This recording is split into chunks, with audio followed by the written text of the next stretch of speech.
आज हम जरा गहराई से बात करेंगे इस पर कि सोशल मीडिया हमारे दिमाग के साथ असल में कर क्या रहा है। Exactly. ये सिर्फ टाइम पास नहीं है। ऐसा लगता है जैसे कोई चुपके से हमारे सोचने के तरीके को बदल रहा है। बिल्कुल।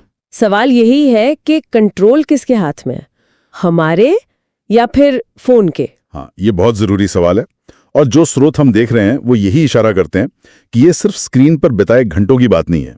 अच्छा जी, असल खेल तो है डोपामीन का, वो दिमाग का इनाम वाला केमिकल है ना। हाँ हाँ, रिवॉर्ड वाला। बिल्कुल। तो हर लाइक, हर शेयर, हर नया नोटिफिकेशन वो थोड़ा सा डोपामाइन छोड़ता है और हमें अच्छा लगता है और फिर हम और ज्यादा के लिए वापस जाते हैं। एग्जैक्टली। ये एक लूप बन जाता है, जैसे जैसे कोई स्लॉट मशीन हो, आपको खींचती रहती है बार बार। और इन स्रोतों में एक आंकड़ा था जो मुझे काफी चौंकाने वाला लगा। हमारी ध्यान देने की क्षमता, अटेंशन स्पैन, हाँ वो वाला। साल 2000 में ये कोई 12 सेकंड थी और अब घटकर सिर्फ 8 सेकंड रह गई है। मतलब एक गोल्डफिश से भी कम। हाँ, ये सच में सोचने वाली बात है। और स्रोत कहते हैं कि इसका सीधा कनेक्शन है इन प्लेटफॉर्म्स के डिजाइन से।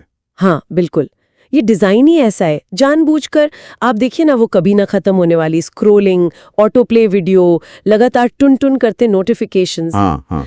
ये सब क्या करते? ये दिमाग को ना लगातार छोटी छोटी तुरंत मिलने वाली उत्तेजनाओं का आदी बना देते हैं। तो इसका नतीजा क्या होता है? नतीजा ये कि किसी एक चीज पर गहराई से सोचना, टिक कर बैठना मुश्किल हो जाता है, धैर्य कम हो जाता है, क्योंकि दिमाग को तो बस फौरन कुछ नया चाहिए, तुरंत संतुष्टि। और ये सिर्फ ध्यान तक ही सीमित नहीं है ना? मुझे लगता है भावनात्मक असर भी काफी है। स्रोत बताते हैं कि कैसे दूसरों की वो परफेक्ट ऑनलाइन जिंदगी देखकर कहीं ना कहीं तुलना आ जाती है। सही कहा, वो तुलना वाली भावना, या फिर लगातार बुरी खबरें देखकर चिंता बढ़ना। हाँ, और कई बार तो ऐसा होता है कि कोई चीज वायरल हुई और हम बिना सोचे समझे उसे सहमत हो जाते हैं। हाँ, ये होता है। तो ये सब मिलकर ना हमारे इमोशनल फिल्टर को बदल रहा है। हम ज्यादा रिएक्टिव हो रहे हैं, मतलब तुरंत प्रतिक्रिया देते हैं और कम सोचते हैं। हाँ, कम चिंतनशील, वो रुक कर सोचने वाली बात कम हो रही है और इससे फिर वही अपनी कीमत कम आंकना, चिंता, ये सब भावनाएं बढ़ सकती हैं। ये सब सुनकर तो थोड़ी निराशा सी होती है कि क्या हम बस इन प्लेटफॉर्म्स के हाथ की कठपुतली बन गए हैं? क्या ये बदलाव हमेशा के लिए है? नहीं, यहीं पर उम्मीद है। और स्रोतों में भी इसका जिक्र है, न्यूरोप्लास्टिसिटी। मतलब हमारा दिमाग प्लास्टिक जैसा लचीला है, वो बदल सकता है, नई आदतें सीख सकता है, पुरानी छोड़ सकता है, हम उसे दोबारा ट्रेन कर सकते हैं। अच्छा, ये तो अच्छी खबर है। तो ये रीट्रेनिंग होगी कैसे?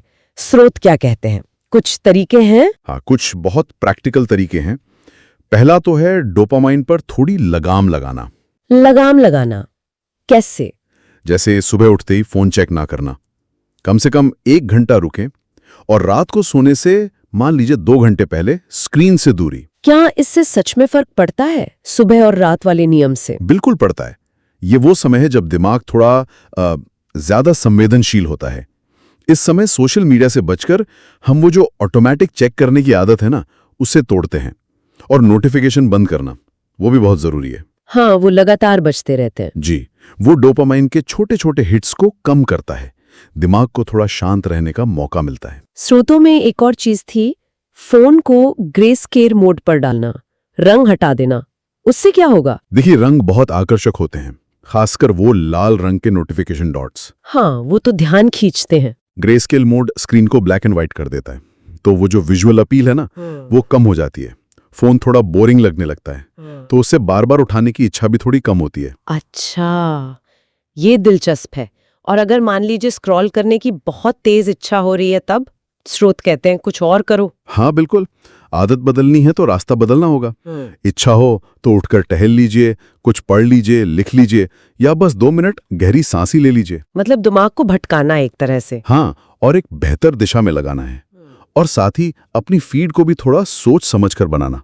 मतलब किन लोगों को फॉलो करें, ये सब? जी, सिर्फ वो अकाउंट्स फॉलो करें जो आपको कुछ अच्छा महसूस कराएं, कुछ सिखाएं या प्रेरित करें। जो सिर्फ शोर या नेगेटिविटी फैला रहे हैं, उन्हें हटा दें। जैसा इनपुट देंगे वैसा ही असर होगा ना दिमाग पर। सही बात है। और एक आखिरी सुझाव था स्रोतों में, डीप टाइम निकालना रोजाना। ये क्या चीज है? डीप टाइम मतलब ऐसा समय जब आप बिना किसी डिजिटल भटकाव के पूरी तरह एक काम में डूबे हों।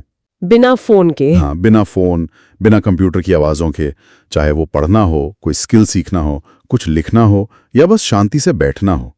ये उस बिखरे हुए ध्यान को फिर से समेटने की प्रैक्टिस है। अच्छा, तो दिमाग को ये सिखाना कि बिना लगातार उत्तेजना के भी रहा जा सकता है। बिल्कुल, फोकस्ड रहना सिखाना। तो अगर हम इन सभी स्रोतों को देखें तो सार यही निकलता है कि हाँ, सोशल मीडिया हमारे दिमाग को अनजाने में ढाल सकता है। हमें एक खास तरह से सोचने और महसूस करने के लिए प्रोग्राम कर सकता है। जी हाँ। लेकिन अच्छी बात यह है कि कंट्रोल वापस लिया जा सकता है, जागरूकता से और कुछ जानबूझकर उठाए गए कदमों से। हम चुन सकते हैं कि हमें प्रोग्राम्ड रहना है या प्रेजेंट रहना है। बिल्कुल सही कहा। हम प्रतिक्रिया देने के बजाय चुनाव कर सकते हैं। और जाते जाते शायद श्रोताओं के लिए एक सवाल छोड़ जाएं। हाँ, क्या उन्होंने हाल में खुद पर सोशल मीडिया का कोई ऐसा असर महसूस किया है जिसके बारे में शायद पहले सोचा ना हो, कोई अनजाना सा प्रभाव? और अगर हाँ, तो उसे बदलने के लिए आज वो कौन सा एक छोटा सा पहला कदम उठा सकते हैं? सोचने वाली बात है।